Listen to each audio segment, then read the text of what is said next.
नमस्कार दोस्तों। B are academy के इस प्लेटफॉर्म में आपका स्वागत है। आज हम बात कर रहे हैं बिल्कुल एक नए टॉपिक की। वो है वुमेन एम्पावरमेंट के लिए मध्य प्रदेश और भारत सरकार के द्वारा जो योजनाएं संचालित की जा रही हैं उस पे 2 लेक्चर में इस टॉपिक को कंप्लीट करेंगे।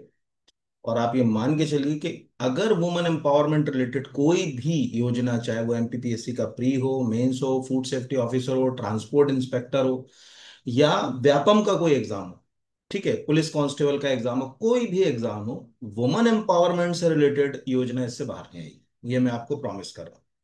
तो चैनल को सब्सक्राइब नहीं किया है तो चैनल को सब्सक्राइब कीजिए और शेयर कीजिए अपने दोस्तों को। अच्छे अच्छे कमेंट्स कीजिए अगर आपको ये वीडियो अच्छा लगता है तो। नीचे एक मैं अलग से प्लेलिस्ट बनाऊंगा इसके लिए, और उसमें स्कीम नाम से एक प्लेलिस्ट हम बना देंगे, उसमें ये वीडियो अपलोड रहेगा। और सेकंड जो पार्ट आएगा उसको भी उसी के अंदर अपलोड करेंगे। वो भी मे भी आप ये मान के चले कि एक हफ्ते के अंदर आपको सेकंड पार्ट भी इसका मिल जाएगा। तो चलिए शुरू करते हैं आज के टॉपिक का पहला क्वेश्चन है, मुख्यमंत्री महिला सशक्तिकरण योजना के संबंध में कौन सा कथन असत्य है? पहला, इस योजना की शुरुआत वर्ष 2013 में की गई। बिल्कुल सही बात है। ये योजना किसी भी प्रकार की हिंसा से पीड़ित महिलाओं को आत्मनिर्भर बनाने के लिए की गई। ये भी सही है। योजना के अंतर्गत पीड़ित महिला को कौशल उन्नयन के लिए प्रशिक्षण कार्यक्रम से जोड़ा जाता है। ये भी सही है। और योजना के अंतर्गत पीड़ित महिला को 1 लाख रुपए की सहायता राशि प्रदान की जाती है। ये गलत है। यानी इस वाले में जो है वो अगर कहा जाए उसमें पहले वाले में डी वाला ऑप्शन गलत है यहाँ पर। अब ये क्यों गलत है, इसको समझने के लिए पहले तो मुख्यमंत्री महिला सशक्तिकरण योजना को समझना पड़ेगा। देखिए, हम बहुत अच्छे से जानते हैं कि महिलाओं को समाज में कई समस्याओं का सामना करना पड़ता है। और उसमें सबसे ज्यादा, जैसे अगर कहा जाए कि एसिड विक्टिम्स आपने देखे होंगे, या डोमेस्टिक वायलेंस आपने देखा होगा, या मान के चलिए किसी कारण से किसी महिला में कोई है, वो परित्याग है, तलाकशुदा है, गरीबी रेखा से नीचे जीवन यापन कर रही हैं, दहेज प्रताड़ना अगर किसी महिला के साथ है, अग्नि कई बार होता है कि आग लगा दी जाती है, ऐसे बहुत सारे केसेस आपने सुने। आप आंख बंद करके सोचिए, ये योजना आप सोचो कि किस किस को लाभ मिलेगा। ऑलमोस्ट सोचिए कि वुमेन्स के साथ क्या क्या चुनौतियां हैं समाज में, वो क्या क्या प्रॉब्लम फेस कर रही हैं, बाल विवाह के बाद जो समस्या फेस कर रही हैं वो भी आएंगी। किसी कारण से अगर मान के चलिए उनको जेल हो गई और जेल से रिहा होने के बाद समाज उनको स्वीकार नहीं करता, तो उस समय जो अगर कहा जाए उनके रिहैबिलिटेशन के लिए, उनके पुनर्वास के लिए हम क्या करेंगे? घरेलू हिंसा के कारण जो अगर कहा जाए समस्या होती है, बलात्कार या इस तरह से जो पीड़ित महिलाएं, बालिकाएं, उनको जैसे समाज में एक वास्तविक जैसे जिस स्थान पर हमको स्थान दिलाना चाहिए, उसके लिए अभी तक कोई बड़ा प्रयास नहीं था। इस योजना में हमने इन सब वर्गों को जो है वो अगर कहा जाए टारगेट किया कि भाई हम सबको लेकर इनको चलना है और इनको मुख्य धारा में लाना है। कैसे लाएंगे? यानी पहला तो अगर आपसे कोई पूछ ले कि भाई इसमें कौन से जो है अगर कहा जाए महिला या बालिकाएं जो है इसका लक्ष्य है समूह का जो आएंगी, तो आप एसिड विक्टिम्स बोल सकते हो, आप बाल विवाह से पीड़ित महिला बोल सकते हो, आप दहेज प्रताड़ना से संबंधित बोल सकते हो, या आप जो है परित्याग तलाकशुदा महिलाओं से की चुनौतियों के बारे में बोल सकते हो, ये सब। अब क्या करें इसमें? पहला तो है मुख्य धारा में लाने के लिए क्या करें। तो सीधी सी बात है कि अगर हम उनको, पीड़ित महिला को पुनर्स्थापित करना चाहते हैं, तो सबसे मेन काम है कि उनके सामाजिक, आर्थिक और शैक्षणिक स्तर को बढ़ाना पड़ेगा। सामाजिक, आर्थिक और शैक्षणिक स्तर को बढ़ाना पड़ेगा, मुख्य धारा में लाना पड़ेगा, स्वरोजगार से उन्हें जोड़ना पड़ेगा। अगर हम उनको स्वरोजगार या इस तरह से चीजों से जोड़ पाएंगे तो निश्चित रूप से वो बेहतर कर पाएंगे। तो इसके लिए ये योजना जो है वो शुरू की गई है। इसमें कई तरह के प्रशिक्षण दिए जाते हैं, जैसे ब्यूटिशियन का, होटल मैनेजमेंट का, नर्सिंग का, आईटीआई का, पॉलिटेक्निक कोर्स का, इन सब का प्रशिक्षण जो है वो इसमें दिया जाता है, जिससे वह मुख्य धारा में शामिल हो सके। तो एक बहुत अच्छी योजना है, 2013 से संचालित हो रही है। आपको खुद क्लियर हो गया होगा कि इसका, इसके क्राइटेरिया में कौन आएगा, ये सब। तो यहाँ पर मैंने थोड़ा तो लिख दिया है जितना मुझे लगता है कि किसी भी प्रकार की हिंसा, किसी प्रकार की हिंसा समझ गए, एसिड विक्टिम भी आ जाएगा इसके अंदर, दहेज प्रताड़ना भी आ जाएगा, ठीक है, अग्नि पीड़ित महिलाएं भी आ जाएंगी इसके अंदर, बाल विवाह भी आ जाएगा, कोई भी हिंसा अगर किसी भी तरीके से हो रही है यहाँ। फिर दूसरा है, ये भी अच्छा क्वेश्चन है, मुख्यमंत्री यानी उसी योजना का ये दूसरा फेस है, समझ लीजिए। मुख्यमंत्री सामुदायिक नेतृत्व क्षमता विकास कार्यक्रम के पात्र हितग्राही में किसे शामिल किया गया? आंगनवाड़ी कार्यकर्ता, आशा कार्यकर्ता, शौर्य दल सदस्य या उपरोक्त सभी? तो आंसर है उपरोक्त सभी। अब पहले तो ये समझिए कि ये एक्चुअल जो कहना चाह रहा है प्रश्न, ये कहना क्या चाह रहा है, सामुदायिक नेतृत्व। देखिए टेक्निकली जो है वो हमारे समाज के अंदर कई तरह की कुरीतियां हैं।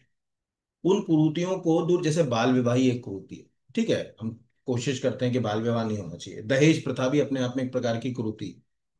ऐसी स्थिति में सरकार ने कहा कि भाई हम अकेले तो कोई काम जो है वो कर नहीं पाएंगे, तो क्या करा जाए कि महिलाओं को मुख्य धारा में लाया जाए, उनको एजुकेट किया जाए, उनके कोई ऐसे कार्यक्रम चलाए जाए जिससे कि वो समाज को अवेयर कर सकें। तो उन्होंने ये टारगेट किया कि भाई कोई भी अगर मान के चलिए जो इसके अंदर पात्र व्यक्ति, जैसे आंगनवाड़ी कार्यकर्ता, आशा कार्यकर्ता, पर्यवेक्षक, शौर्य दल सदस्य, अगर कोई भी है जिसकी उम्र 18 से 45 साल के बीच में है, और वो कोई भी जो अगर कहा जाए मान्यता प्राप्त बोर्ड से 10+2 की इंटरमीडिएट परीक्षा उसने उत्तीर्ण कर लिखी तो आई, तो कुछ पाठ्यक्रम चला दिए गए और इन पाठ्यक्रमों के माध्यम से उनको प्रशिक्षण दिया जाता है। ये पाठ्यक्रम संचालित होते हैं महात्मा गांधी चित्रकूट ग्रामोदय विश्वविद्यालय में। ये भी याद रखिए, कोई जैसे आपसे एक प्रश्न पूछ ले कि भाई मुख्यमंत्री सामुदायिक नेतृत्व क्षमता कार्यक्रम के तहत कार्यक्रम जो है वो कहाँ संचालित हो रहा है, यानी कहाँ पर इसके लिए बनाया गया है, तो वो महात्मा गांधी चित्रकूट ग्रामोदय विश्वविद्यालय जो है उसके द्वारा ये प्रोग्राम्स को डिजाइन किया गया है। और उस प्रोग्राम से निश्चित रूप से हम उनको भी मुख्य धारा में जोड़ेंगे और समाज को भी अवेयर करेंगे। तो ये भी एक अच्छा क्वेश्चन जो है वो आपके लिए हो सकता है। तीसरा क्वेश्चन आपने कई बार पढ़ रखा होगा, मैंने ये कहा, देखिए आप ये मान के चलिए कि ये जो योजना वाला टॉपिक है ये एमसीक्यू में तो है, पर ये गागर में सागर है, क्योंकि मैं हर योजना के उस पहलू को भी बताने की कोशिश करूंगा जो एग्जाम में जो है वो अगर कहा जाए जुड़ सके। इसीलिए कोशिश कीजिएगा कि इसके नोट्स जरूर बनाइएगा साथ में, है ना, और अच्छे अच्छे कमेंट्स कीजिएगा कि आपको पहले भी आपने पढ़ रखा होगा। मैंने इससे पहले भी एक बार योजना का टॉपिक पढ़ा चुका हूँ बहुत पहले, बट चूंकि अभी ये सितंबर 2025 की स्थिति में जो भी अपडेट्स हैं उसके हिसाब से पढ़ा। तो वर्ष 2017 में प्रारंभ की गई आहार अनुदान योजना निम्न में से किस जिले में संचालित नहीं की जा रही? ये कॉम्प्लिकेट करने के लिए क्वेश्चन को ऐसा पूछ सकता है पेपर सेटर। क्यों पूछ सकता है, पहले तो इसका उत्तर देख लें। इसका उत्तर है अलीराजपुर, है ना। अब वो अलीराजपुर भी अलीराजपुर हो गया है, पिछले हफ्ते उसका नाम बदला गया है अलीराजपुर का, इसलिए आप ये मत समझना कि यहाँ पर अलीराजपुर को अलीराजपुर क्यों लिखा है। वो इस वीकेंड के करंट अफेयर्स में मैं अलीराजपुर की कहानी सुनाऊंगा आपको तो बताऊंगा। तो इसका आंसर है अलीराजपुर। अब क्यों है, देखिए हम पहले तो समझें कि जैसे पीएससी है या एमपी गवर्नमेंट में जो भी अगर कहा जाए इंस्टीट्यूशंस एग्जाम कंडक्ट करा रहे हैं उनको पहले भी इस तरह के क्वेश्चंस मिल चुके हैं। तो हमें दिख रहा है कि यार 2017 में आहार अनुदान योजना शुरू की गई, ये सबको पता है। दूसरा है कि योजना विशेष जो पिछड़ी जनजातियां हैं यहाँ पर पीबीटीजी उनके लिए है। तो मध्य प्रदेश में 3 विशेष पिछड़ी जनजातियां हैं जिनको हमको मुख्य धारा से जो अगर कहा जाए जोड़ना है। उनमें एक है बेगा, एक है भारिया और एक है सहरिया, ये 3 है। तो इस योजना में क्या करा कि सरकार ने ये लिया कि भाई जो भी विशेष पिछड़ी जनजातियां हैं, बेगा, भारिया, सहारिया, उनकी जो परिवार में महिला मुखिया है, क्योंकि देखो महिलाओं को मुख्य धारा में लाना, उनकी जो चुनौतियां हैं उसको दूर करना है ना, न्यूट्रिशन या अदर उनकी जो बुनियादी हाउस होल्ड आवश्यकताएं, उनके लिए हम ये जो है वो इसके अंदर 1500 रुपये जो है वो दे रहे हैं। पहले इसमें जो अगर कहा जाए अब 1000 रुपये मिलता था, अब लाडली बहना में 1250 हो गया, तो इसमें 1500 कर दिया उन्होंने। तो ये अक्टूबर से, देखो लाडली बहना शुरू हुई कब, मार्च में 2023 में, तो सरकार को लगा कि इस योजना में भी अमेंड करना चाहिए, तो उन्होंने उठा के जो है वो राशि 1500 कर दी। तो इसमें 3 बातें इंपॉर्टेंट है। पहला कि वो जो जिले हैं इसके अंदर, ये जो जिले दिख रहे हैं कि 15 जिले क्रमशः जो अगर कहा जाए, श्योपुर, मुरैना, ग्वालियर, शिवपुरी, गुना, अशोकनगर, भिंड, दतिया, शहडोल, उमरिया, अनूपपुर, अगर आप ध्यान से देखो ये वही जिले हैं जहां पीवीटीजी की जनसंख्या की बहुलता ज्यादा है। उदाहरण के लिए अगर मैं श्योपुर, मुरैना, ग्वालियर, शिवपुरी, गुना, अशोकनगर, जो अगर कहा जाए अशोकनगर, भिंड, इतने बेल्ट तक चले जाओ, ये वाले बेल्ट तक चले जाओ, दतिया तक चले जाओ, ये पूरा बेल्ट सहरिया बहुल है। यहाँ पर सहरिया ट्राइब जो है वो आपको मिलेगी। अगर मैं शहडोल से आगे बढ़ूं, शहडोल, उमरिया, अनूपपुर, अगर कहा जाए मंडला, बालाघाट, डिंडोरी, ये वाले बेल्ट में चले जाऊं, तो फिर मुझे जो अगर कहा जाए बेगा ट्राइब का क्षेत्र मिलेगा। अगर मैं छिंदवाड़ा चला जाऊं तो वहां पर मुझे जो है वो भारिया ट्राइब का जो बेल्ट मिलेगा। इसीलिए आप सोचो कि मध्य प्रदेश के 55 के 55 जिलों में ये योजना लागू हो रही हो तो बेबुनियादी बात। ये कुछ ही जिलों में ये योजना जो है वो संचालित हो रही है, ये आपको याद रखना। प्लस एक चीज और आपको याद रखना है इसके अंदर, वो भी मैं आपको दिखा देता हूँ।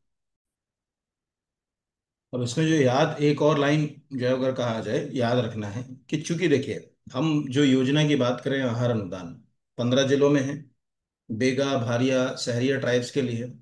प्रश्नकर्ता आपको दूसरे लेवल से भी क्वेश्चन को पंच कर सकता है, क्योंकि उसको अब देखिए बहुत सारे में क्या हुआ ना कि 2017 दो जगह 15 जिले, अब जिलों की संख्या वाला क्वेश्चन अभी नहीं पूछा तो पूछ सकता है, 1500 रुपये वाला क्वेश्चन जो पूछा जा चुका है किसी एग्जाम में। तो अब आपको ये भी पता होना चाहिए कि ये योजना के लिए जो पात्र, जो अगर कहा जाए पीवीटीजी है, उसकी डेफिनेशन में क्या आएगा। अब ये पता चला कि उन्होंने कहा ये तो हमने कहीं सुना ही नहीं।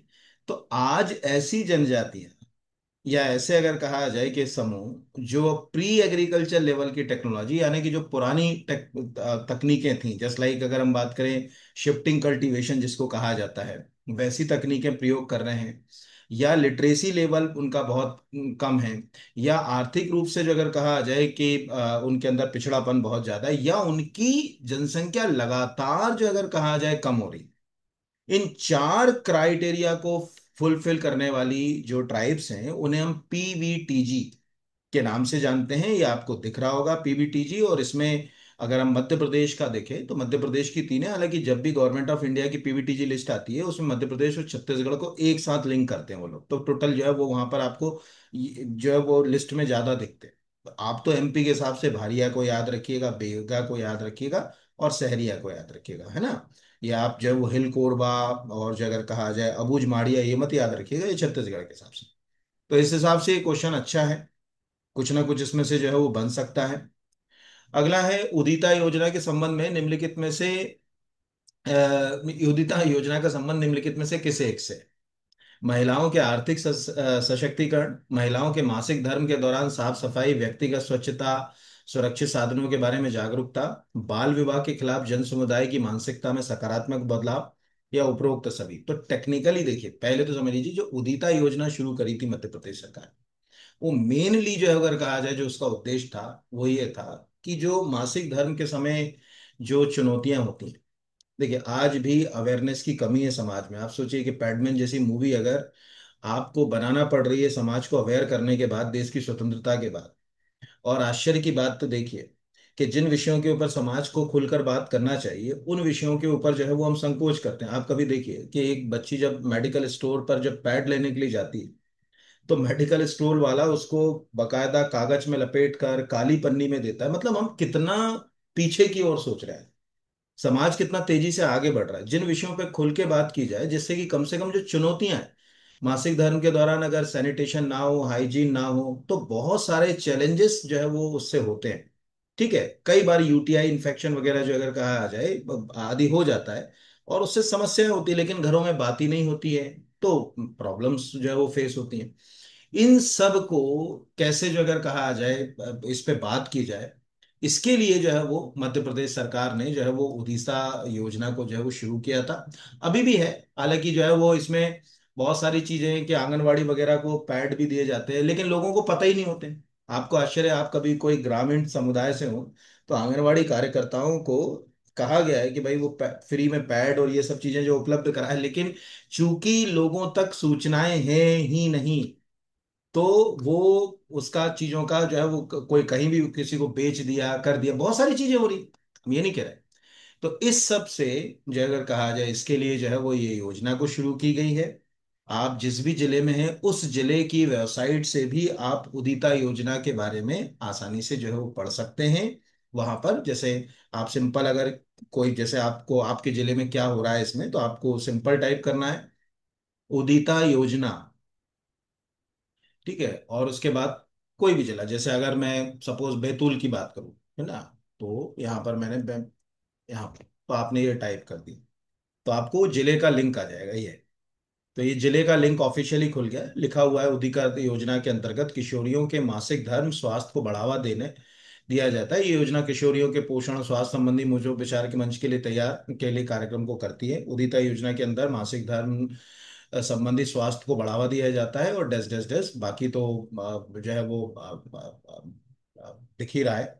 तो आंगनवाड़ी केंद्रों में स्थापित उदिता कॉर्नर के माध्यम से सैनिटरी नैपकिन का वितरण, पोषण और स्वास्थ्य शिक्षा, किशोरी बालिकाओं में महामारी से संबंधित ऐसे मुद्दे हैं। तो मेन तो इसका जो वो ऑब्जेक्ट है वो यही, इसके लिए जो है वो इसको शुरू किया गया। ठीक है, तो बस आपको ये याद रखना है, इसमें 11 से 18 वर्ष की किशोरी, क्योंकि देखो किशोरी लिखा है तो आप 11 से देखिए, अगर हम इसको यहाँ पर 11 से 45 लिख देते तो भी गलत हो जाता, क्योंकि यहाँ पर आपको 11 से 18 किशोरी हो गई और 19 से 45 वर्ष की महिलाएं हो। उसके लिए जो अगर कहा जाए ये शुरू किया, पहले ये पायलट प्रोजेक्ट के लिए शुरू की गई थी योजना, और उसके बाद फिर 2016 में इसको सभी जिलों के अंदर जो है वो लागू कर दिया गया। तो ये एक अच्छा क्वेश्चन जो है वो हमारे लिए हो सकता है।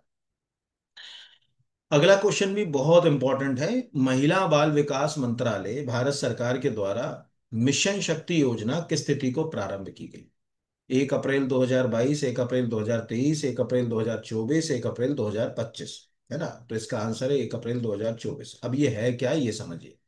देखिए, मिनिस्ट्री ऑफ वुमेन एम्पावरमेंट जो है, यानी महिला सशक्तिकरण के लिए जो मंत्रालय काम करता है भारत सरकार का, उसको लगा कि यार वुमेन एम्पावरमेंट के लिए और महिलाओं को मुख्य धारा में लाने के लिए हम बहुत सारी योजनाएं चला रहे हैं, पर वो बिखरी हुई है। तो क्यों ना इन योजनाओं को एक अम्ब्रेला स्कीम के तहत मर्ज कर दिया जाए आपस में। तो कैसे मर्ज किया जाए, तो हम इसी ऑफिशियली जो अगर कहा जाए, इस पे जाते हैं। महिला एवं बाल विकास मंत्रालय का ये प्रेस रिलीज है, ज्यादा पुराना नहीं है, 31 जनवरी 2025 का। इस प्रेस रिलीज में उन्होंने ये बताया कि भाई हम पहले से कई सारी योजनाओं को चला रहे थे, अभी हम पूरा तो इसमें हमारे काम का नहीं, पहले से कई योजनाओं को चला रहे थे। हमको लगा कि इन योजनाओं को आपस में एक साथ जो है वो जोड़ दिया जाए। तो जोड़ने के लिए उन्होंने मिशन शक्ति में दो कंपोनेंट के साथ इसको शुरू किया, एक का नाम रखा समर्थ, एक का नाम रखा संबल। ये दो उसके कंपोनेंट हैं, कभी कोई पूछे तो। संबल जो कंपोनेंट है उसमें क्या क्या आएगा, तो जितने वन स्टॉप सेंटर चल रहे हैं वो संबल में आ जाएंगे, महिला हेल्पलाइन चल रही है वो इसके अंतर्गत आ जाएंगी, बेटी बचाओ बेटी पढ़ाओ, यानी अब बेटी बचाओ बेटी पढ़ाओ अलग योजना के अंदर नहीं है, वो इसी योजना का एक मिशन शक्ति का एक कंपोनेंट बन गई। तो बेटी बचाओ बेटी पढ़ाओ, ठीक है, यहाँ पर लिखा भी है कि जैसे जन्म के समय लिंगानुपात को हमको बढ़ाना है, बालिकाओं की शिक्षा के लिए काम करना है। नारी अदालत जो प्रायोगिक तौर पर असम, जम्मू कश्मीर आदि में इसको शुरू किया गया, ये सब उन्होंने क्या करा, एक पूरा एक साथ ले लिया। और सेम जो अगर कहा जाए कि नीचे समर्थ, समर्थ समर्थ में क्या करा, प्रधानमंत्री मातृ वंदना योजना ये ले लिए, शक्ति सदन दूसरा जो अगर कहा जाए ये ले लिया, सखी निवास जैसे कामकाजी महिलाएं हैं, ठीक है, उनको छात्रावास में बच्चों के लिए सुरक्षित आवास, डे केयर के लिए उन्होंने जो है वो सखी निवास की स्थिति को शुरू किया। आंगनवाड़ी से क्रेच जो पालना, जिसको अपन शहरी क्षेत्रों में अगर कहा जाए कि आजकल प्ले स्कूल वादी के नाम से ज्यादा जानते हैं, वैसे यहाँ पर उन्होंने इसमें शुरू किया। तो इस तरह से हमें ये समझ पड़ा कि जो अगर कहा आ जाए कि जो मिशन शक्ति है, मिशन शक्ति के अंदर समर्थ और संबल दो उसके जो अगर कहा जाए कंपोनेंट है, संबल में ये चीजें आएंगी और समर्थ में ही आ जाएंगी। ठीक है, इसके अलावा मिशन वात्सल्य वो एक अलग चीज है, उसको अपन अलग से देख सकते हैं। तो कभी आपसे कोई पूछ ले, जैसे आपको मान के चलिए कभी, ये सब महिलाओं से संबंधित है, मैंने कहा ना कि 2 लेक्चर में हम करेंगे, एक लेक्चर में नहीं होगा। ठीक है, एक लेक्चर में, जैसे ये नेक्स्ट लेक्चर में इसकी पूरी व्याख्या सहित बताएंगे कि बाल विवाह मुक्त भारत अभियान। तो ये महिला एवं बाल विकास मंत्रालय ने 27 नवंबर 2024 को एक राष्ट्रीय अभियान के तहत बाल विवाह मुक्त भारत की शुरुआत की। ये सब कराऊंगा आपको, एक सिंगल योजना भी आपकी मिस नहीं होगी। ठीक है, बस साथ में प्लेटफॉर्म पे बने रहिए और अच्छे अच्छे कमेंट कीजिए। तो ये योजना सरकार ने इंट्रोड्यूस करी, महिला एवं बाल विकास ने 1 अप्रैल 2024 को मिशन शक्ति नाम से अम्ब्रेला मिशन को लागू कर किया है। दो कंपोनेंट में है। कंपोनेंट मैंने यहाँ पर एक डायग्राम के रूप में बता दिया आपको कि संबल में जो है वो वन स्टॉप आ गया, वुमेन हेल्पलाइन आ गई, बेटी बचाओ बेटी पढ़ाओ, नारी अदालत। ठीक है, समर्थ के अंदर जो अगर कहा जाए शक्ति सदन आ गया, सखी निवास आ गया, पालना आ गया, प्रधानमंत्री मातृ वंदना योजना आ गई, आ गया। ऐसे ही क्वेश्चन आते हैं यहाँ पर अगर कहा जाए तो मिशन शक्ति एक अच्छा हेल्दी क्वेश्चन हमारे लिए हो सकता है, और कुछ ना कुछ इसमें जो है वो क्वेश्चन जो है वो बन सकता है। अगला क्वेश्चन भी जो है वो आप देखते हैं कि आप इसका आंसर क्या देते हैं। ठीक है, मतलब कई बार क्या होता है, बहुत छोटी छोटी सी चीजों से हम आंसर से दूर हो जाते हैं। तो मैं इसका आंसर देने के लिए 30 सेकंड तक रुकूंगा, आप अपनी ईमानदारी से सोचिएगा कि क्या आपको इसका आंसर पता था वास्तव में।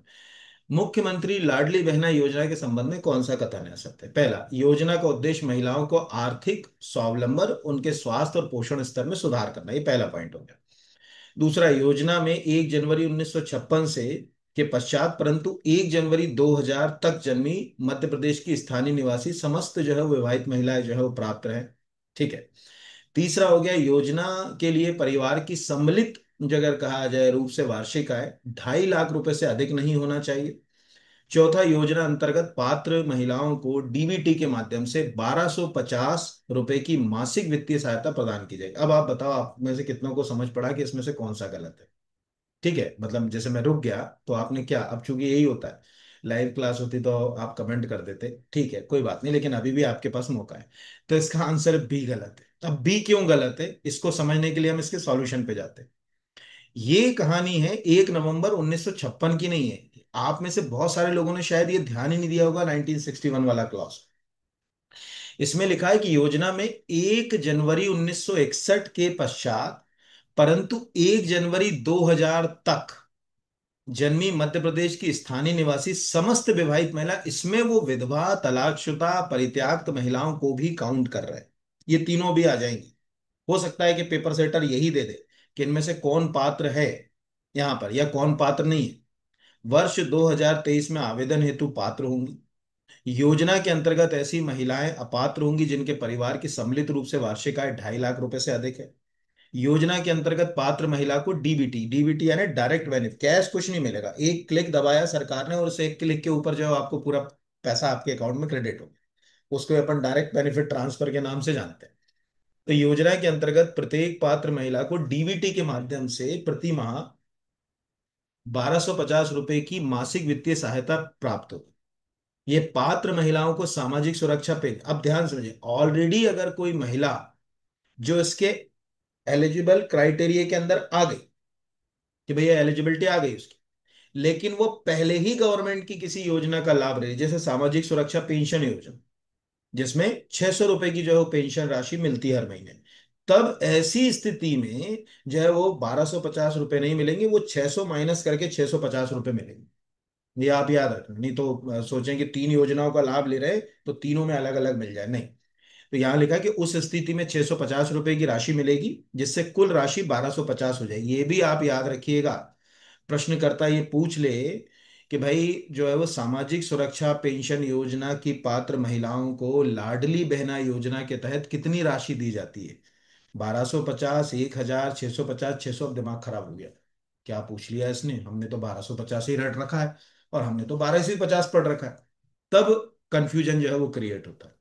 तो उस कंफ्यूजन को दूर करने के लिए अब मैं आपको इस योजना के कुछ पॉइंट्स बता देता हूं जो आपको याद रखना है, कॉपी में नोट डाउन कर लीजिए। देखिए अभी अपन यहाँ ले लेते हैं, मुख्यमंत्री लाडली बहना योजना।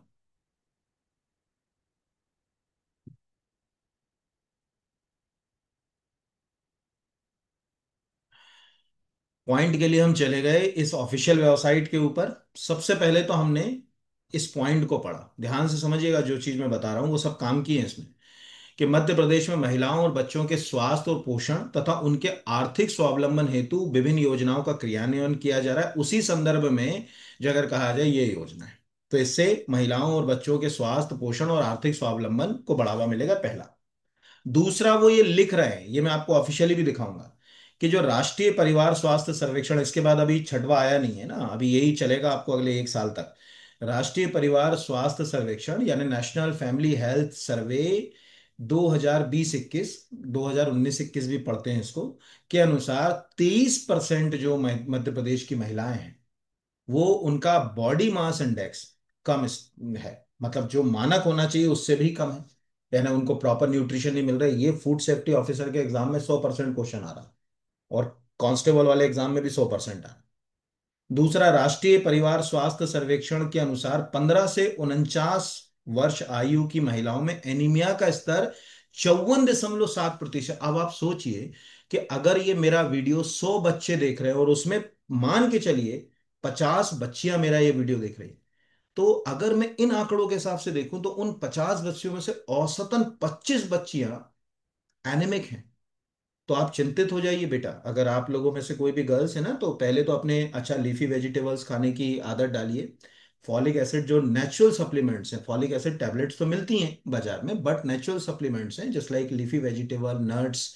ऐसा नहीं कि बहुत पैसा खर्च करने पर ही जो है वो चीजें मिलेगी। रागी, इन सब में अच्छा खासा आयरन होता है। ठीक है, उसको हम ले सकते हैं यहाँ पर। ठीक है, तो वो बहुत जरूरी है बेटा।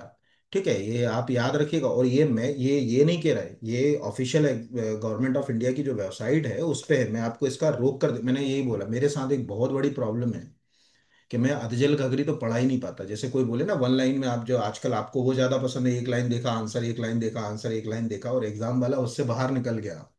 अब अप्रोच भेजते तो आपको ये क्वेश्चन भी इसमें पंच हो सकता है, आपको ये क्वेश्चन भी पंच हो सकता है। प्लस इसके अलावा आपको पांच छह क्वेश्चन जो पंच होंगे। पहला, कि भाई क्यों लाई गई है, तो आर्थिक स्वावलंबन, स्वास्थ्य और पोषण, ये पहला।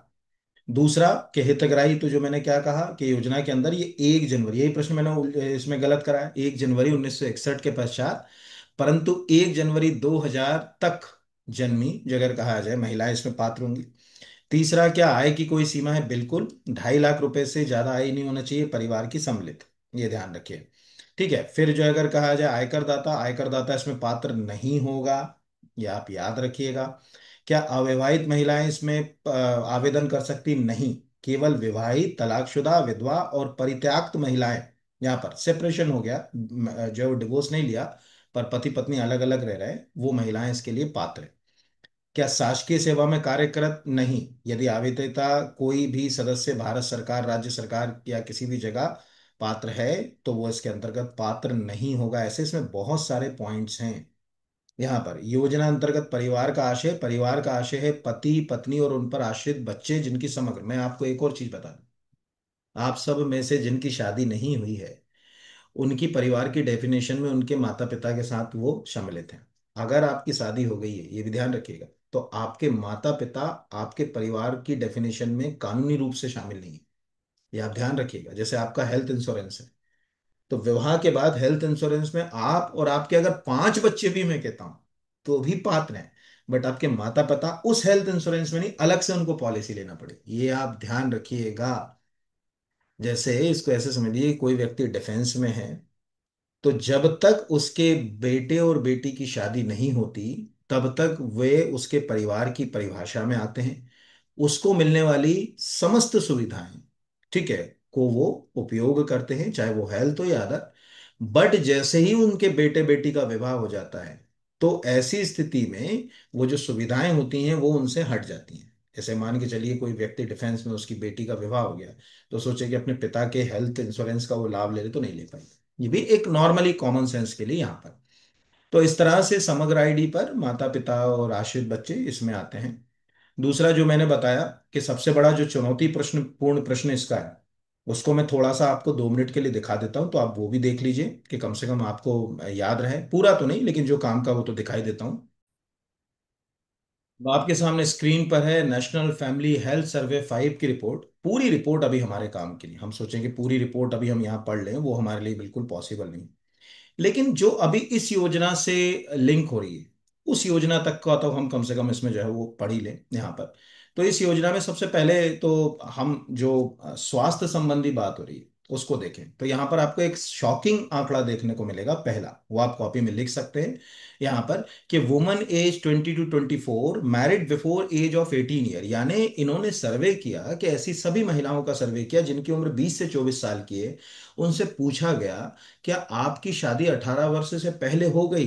तो 23.1% महिलाओं ने, इसमें याद रखिएगा ये टोटल है, इसके बाद रूरल है, इधर अर्बन है, तो 23.1% महिलाओं ने ये कहा कि भैया हाँ, 18 वर्ष से पहले शादी हो गई। गांव में ये परसेंट 26.6 है। ये चिंता का विषय है। हालांकि पिछले सर्वे से हमारी स्थिति ठीक हुई। तो आज भी अगर कोई कहे कि यार बाल विवाह नहीं होते, तो आपको अगर तमाचा मारना हो आंकड़ों का उसको, तो आप ये आंकड़ा बोल दो कि कैसे बाल विवाह नहीं होते भाई। ठीक है, आज आप वो फैमिली हेल्थ सर्वे देखो, तो उसमें साफ लिखा है कि 23.1% 20 से 24 साल की जो महिलाएं हैं, उनका उन्होंने सर्वे कराया, तो उसमें 18 जो अगर कहा जाए 18 वर्ष से कम आयु वाली, यानी में विवाह वाली 23.1% महिला मिली। और गांव में तो फिगर और चिंताजनक है यहाँ पर। और यही चीज जो अगर कहा जाए यहाँ पर पुरुषों के लिए 21 से कम है, ये भी फिगर है, लेकिन पुरुषों में 21 आ गया तो अपन जो है वो बात ना करें। टोटल फर्टिलिटी रेट, यानी एक महिला अपने औसत जीवन में कितने बच्चों को जन्म देगी, तो दो। ये दो अच्छा है। ये हमारे राष्ट्रीय जो अगर कहा जाए नेशनल हेल्थ पॉलिसी 2017 को हमने अचीव कर लिया, तो इसमें हमने ठीक किया। कई चीजें हैं जो बच्चों से भी जुड़ी हैं, जो मैं नेक्स्ट वाला पार्ट होगा उसमें महिलाओं के साथ बच्चों की योजनाएं जब पढ़ाऊंगा तब आपको ये नवजात शिशु मृत्यु दर काफी है। भारत में सबसे बुरे आंकड़े हमारे ही हैं। और आप इन आंकड़ों को ध्यान से देखो, नवजात शिशु मृत्यु दर के बाद शिशु मृत्यु दर और अंडर 5, जैसे जैसे बच्चे की उम्र बढ़ रही है डेथ रेट प्रति 1,000 पर बढ़ रही है, यानी स्वास्थ्य संबंधी चुनौतियां गंभीर होती जा रही हैं जन्म के बाद। तो ये तो अभी मेरा इसका इश्यू नहीं था। मेरा ये था कि वो लाडली बहना में जो 2 पॉइंट लिखे, उन पॉइंट्स को अगर मैं यहाँ पर लिंक करने की कोशिश करूं तो क्या वास्तव में आंकड़े अच्छे हैं कि नहीं है। तो उन आंकड़ों के लिए हम यहाँ जाएं कि woman whose body mass index is below normal, ठीक है, यानी सामान्य से अगर कम है, तो 23% महिलाएं, और गांव में 25.2 और शहर में 17.1। इससे सिद्ध है कि गांव में स्वास्थ्य, न्यूट्रिशन आदि चुनौतियां ज्यादा है। ये पहला जो अगर कहा जाए यहाँ पर। दूसरा, ये कभी भी आप फूड सेफ्टी का तैयारी कर रहे हैं तो जो भी टीचर से, मैंने तो अपने बच्चों को पूरा इसको विस्तार से एक एक चीज़ों को पढ़ाया है अपने फूड सेफ्टी ऑफिसर वाली क्लासेस के अंदर। ये वेस्ट टू हिप रेशो भी समझाया कि कैसे इसको रोल करता है, कैसे ये चुनौतियां पैदा करता है, तो आप वहां से उनसे भी पढ़िए। दूसरा यहां पर जो लिखा, all women age 15 to 49 who are anaemic, जगह कहा जाए कितना परसेंट है, शॉकिंग, शॉकिंग है। जगह कहा जाए 54.7। और एक और चीज शॉकिंग, इस क्लास की बच्चियां जो, क्योंकि ज्यादातर जो अगर कहा जाए 20 से 25 साल के, 30 साल के जो बच्चे होते हैं जो अभी एग्जाम की तैयारी कर रहे हैं उनके लिए, ऑल वुमेन एज 15 to 19, 15 से 19 साल की उम्र में हु आर एनेमिक, इस आंकड़े को देखिए आप, 58.1%। इसीलिए थोड़ा सा अपने हेल्थ के प्रति कॉन्शियस होइए, चिंतित होइए यहाँ पर। इन सब बातों को, तो ये सब आंकड़े आप नोट डाउन कर लीजिएगा, जो उसमें हो गया। फिर अगला है, गर्भवती महिलाओं और नवजात शिशुओं को स्वास्थ्य गुणवत्ता एवं निशुल्क स्वास्थ्य सेवाओं के लिए सुरक्षित मातृत्व आश्वासन हेतु सुमन योजना किस वर्ष शुरू की गई। ठीक है, 2017, 18, 19, 2017, 19, 21, 23, आंसर है इसका 19। पहले तो समझिए सुमन का मतलब क्या होता है, कभी सोचिए। कभी किसी प्रश्न का उत्तर ना मिले तो सुमन फूल को कहते हैं, पुष्प को कहते हैं ना। प्रसूत भी, आपने प्रसूति गृह सुना होगा ना, प्रसूति वो शब्द भी फूल के लिए, प्रसूति गृह यहाँ पर वो प्रसूत को है, या प्रसूति का मतलब जहां पर। तो सुमन फूल, बच्चा फूल की तरह होता है, नवजात बच्चा पुष्प की तरह। गर्भवती माँ के गर्भ में पड़ रहा बच्चा और उसके बाद जो जन्म ले रहा बच्चा, वो फूल की तरह कोमल है।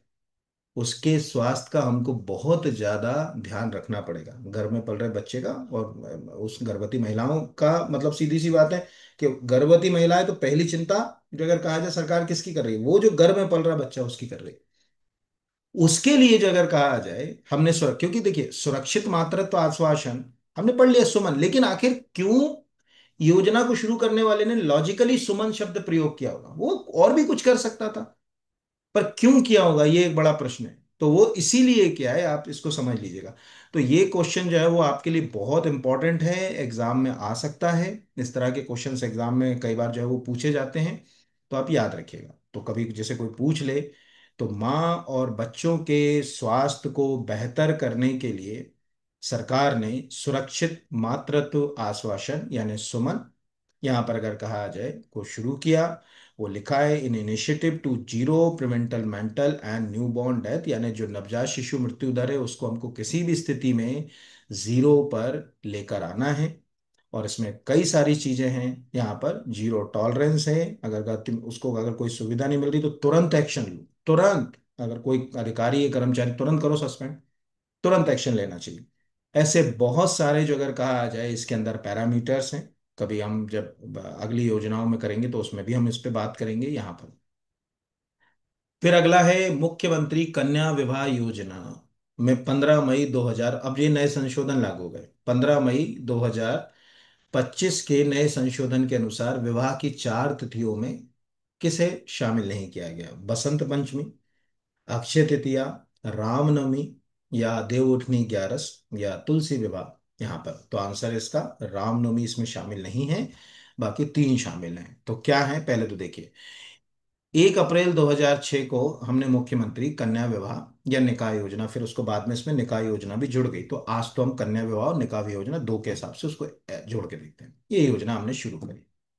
उद्देश्य था कि जो जरूरतमंद परिवार हैं उनकी कन्याओं को या विधवा, मध्य प्रदेश में कल्याणी शब्द प्रयोग किया जाता है, या परित्यक्त बहनों को विवाह के समय हम आर्थिक सहायता उपलब्ध कराएं। कितनी आर्थिक सहायता मिलती है? तो 55,000 रुपए की मिलती है। 49,000 रुपए डायरेक्ट बेनिफिट, आजकल तो डायरेक्ट बेनिफिट से आता है, पर अकाउंट चेक पे है तो डायरेक्ट बेनिफिट ट्रांसफर से उनके अकाउंट में ट्रांसफर हो जाता है। और 6,000 रुपए जो भी आयोजक है उसको जो है वो हम दे देते हैं। अब पहले इसमें कुछ चीजें जो कमी थी उनको दूर करा पहले, तो अब इन्होंने क्या करा कि इसके आयोजन की 4 तिथि कर दी। चूंकि निकाह योजना भी लिंक है तो 3 तिथियां तो उन्होंने बसंत पंचमी, अक्षय तृतीया और तुलसी विवाह कर दी, और एक तिथि कह दी कि जो है वो विवाह तय कर ले, कि भाई वो तय करेगा कि कौन सी तिथि को किया जाना चाहिए। दूसरा, कि आप जब सामूहिक विवाह करोगे तो उसमें आपको जो जोड़े होंगे उसके लिए भी क्राइटेरिया तय कर दिए कि न्यूनतम 11 और अधिकतम 200। पहले ऐसे क्राइटेरिया फिक्स नहीं थे। तो अब नए नियमों में आपको एक तो ये पता होना चाहिए कि जो सामूहिक विवाह समारोह होगा उसमें जोड़ों जोड़ों की न्यूनतम संख्या कितनी होगी, 11, 21, 51, 101। तो बच्चा ये सोचता है, जब इसको आंकड़े को नहीं पढ़ते ना, तो हमारी जो सोच है वो कैसे प्लान करती है एग्जाम में, हम सोचते हैं यार सामूहिक विवाह हो रहा है, 11 जोड़ों का थोड़ी होगा, कम से कम 25 होंगे, 50 होंगे, 51 ही आंसर होगा, 101 ही आंसर होगा। तो वो क्वेश्चन उलझ जाता है। ठीक है यहाँ पर। और जब ये 200 वाला आता है तो 200 जैसे लिखा हुआ है, 100, 101, 200, 251, तो दिमाग क्या चलता है? 101, 151, 200, ऐसे फिगर पे दिमाग ज्यादा चलता है। तो उस नजरिए से इसको शुरू किया गया, और इसमें आपको समझ पड़ ही गया है कि क्या होगा पूरा योजना के बारे में A to Z। ये चारों तिथियों में से 3 तिथि आपको याद रखना है, कैसे फंड मिलता है, कैसे कौन कौन पात्र हैं। केवल कन्याएं ही पात्र नहीं हैं, कल्याणी परित्यक्त बहनें भी इसके अंतर्गत पात्र हैं, ये आपको याद रखना है। फिर अगला जो है ये भी बहुत इंपॉर्टेंट है एक्चुअल। क्यों? देखिए क्या होता है ना, किसी विषय के ऊपर जो आपको मतलब जैसे योजना है उसकी जानकारी कैसे होना चाहिए, आप समाज में इन योजनाओं के बारे में बात कीजिए। जैसे अभी मैं गांव गया था, तो वहां कुछ लोगों ने मुझसे पूछा है कि भैया वो सुकन्या समृद्धि के बारे में कुछ बताओ यार, कैसे कैसे क्या, लाडली बहना के बारे में कुछ बताओ। मैं उनको बताता रहता हूँ कि ये ऐसा होता है, ऐसे अकाउंट खोल लोगे तो बेनिफिट मिलेगा। नॉर्मल जैसे एक ने मुझसे पूछा कि सुकन्या समृद्धि खाते के बारे में कुछ बता दो। मैंने कहा यार ऐसा है, जो बैंक में तुमको FD पे ब्याज मिलता है उससे तो ज्यादा मिलता है, इस बहाने कम से कम बच्ची के नाम से एक फंड जो है वो डिपॉजिट हो जाता है। ऐसे मैंने उनको चीजें बताई, तो उन्होंने कहा हाँ भैया अच्छी बात है। तो इससे क्या होता है, चीजें आपको रिवाइज होती हैं, याद रहती हैं। मुख्यमंत्री लाडली लक्ष्मी योजना के संबंध में कौन सा कथन रख सकते हैं? पहला, इस योजना की शुरुआत 1 अप्रैल 2007 को हुई, ये सबको पता है। दूसरा, कि अगर बच्ची का जन्म हुआ और प्रकरण स्वीकृत हो गया तो ये गारंटी हो गई कि 1,43,000 रुपए मिलेंगे, और आज नहीं मिलेंगे। ठीक है, एक प्रक्रिया के तहत मिलेंगे। तो ये हो गया। तीसरा, कि योजना के अंतर्गत 1 लाख रुपए का भुगतान 18 वर्ष की आयु पूर्ण करने पर संबंधित लाडली लक्ष्मी को किया जाएगा। और चौथा है, मुख्यमंत्री लाडली लक्ष्मी जो है वो योजना दिवस का उत्सव हर साल 2 मई को आयोजित किया जाता है। और ये चार, अब आप बताइए मुझे कि आपको कितना याद है कि इसमें से कौन सा क्वेश्चन गलत है, कौन सा। यहाँ पर मतलब देखिए क्या होता है ना, आपने भी तो पढ़ रखी, आपको देखिए दो तरह से आप अपने लिए ईमानदार बनिए सब। आप सोचोगे मैं ढूंढ लूं और ढूंढ कर जो है वो बता दूं, तो नहीं। तो आंसर इसका ये गलत है, क्योंकि इसके क्राइटेरिया में 18 साल नहीं है, इसके क्राइटेरिया में 21 साल है, क्योंकि वो कन्याओं की विवाह की आयु को भी सरकार 21 साल करना चाहती है, जिससे कि वो पढ़ सकें, आत्मनिर्भर हो सकें और समाज के कंधे से कंधा मिलाकर चल सकें। इसीलिए तो इस नजरिए से ये क्वेश्चन जो है वो आपको याद रखना। अब ये है क्या, देखो ध्यान से। मध्य प्रदेश में बालिकाओं के जन्म के प्रति जनता में सकारात्मक सोच, यानी क्यों लाई गई, क्या उद्देश्य है? सकारात्मक सोच लाना, लिंग अनुपात में सुधार करना, बालिकाओं के शैक्षणिक स्तर में सुधार करना, स्वास्थ्य की स्थिति में सुधार करना, और उनके अच्छे भविष्य की आधारशिला रखने के लिए ये योजना शुरू की गई। ये तो एक बेसिक है। अब वो जो 1,43,000 रुपए का आश्वासन प्रमाण पत्र वो मिलेगा कैसे? तो योजना अंतर्गत बालिका को छठवीं कक्षा में प्रवेश लेने पर 2,000 मिल गए। 9वीं कक्षा में प्रवेश लेने पर 4,000 मिल गए। 11वीं कक्षा में प्रवेश लेने पर 6,000 मिल गए। तो ये जो है 6 और 4 10, और जो 12 ये हो गए। फिर 12वीं कक्षा में प्रवेश लेने पर फिर जो है अगर कहा जाए 6,000 रुपये मिल गए। फिर जो है वो कॉलेज में जब गई बच्ची, तो जब कॉलेज में गई तो उसकी जो टोटल पाठ्यक्रम है उसमें 25,000 रुपये उसको 2 किस्तों में दे दिए, 12.5 12.5।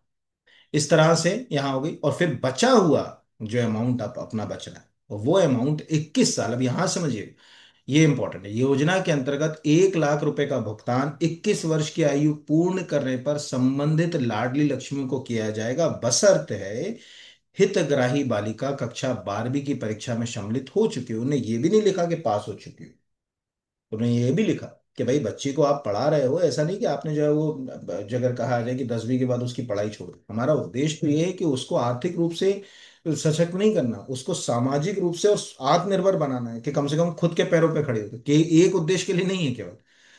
तो सम्मिलित हो चुकी हूँ। और उसकी शादी बाल विवाह प्रतिषेध अधिनियम 2006 में उल्लिखित न्यूनतम विहित आयु पूरी करने के बाद हुई हो यहाँ पर, ठीक है, तब ये पैसा क्रेडिट होगा यहाँ पर। फिर सरकार ने सोचा कि कम से कम हम इस योजना के बारे में लोगों को अवेयर करें। तो जैसे अपन बोलते हैं ना, हर साल कोई डे अपन सेलिब्रेट करते हैं, डे से क्या होता है कि हमें अवेयरनेस क्रिएट होती है उसके बारे में। तो मुख्यमंत्री लाडली लक्ष्मी योजना दिवस शुरू किया गया, और 2 मई को जो है अगर कहा जाए कि ये जो है वो दिवस जो है वो आयोजित किया जाता है। तो कई चीजें हैं ना, जैसे वो आपको याद होगा कि सरकार को लगता है कि यार जो गांव वगैरह में क्या होता है, महिलाओं में स्वास्थ्य पोषण टीकाकरण, इसके लिए अवेयरनेस नहीं थी। तो अवेयरनेस के लिए भारत सरकार ने कहा कि यार एक काम करो, कि एक अवेयरनेस कैंपेन चलाओ, तो मंगल दिवस की शुरुआत की।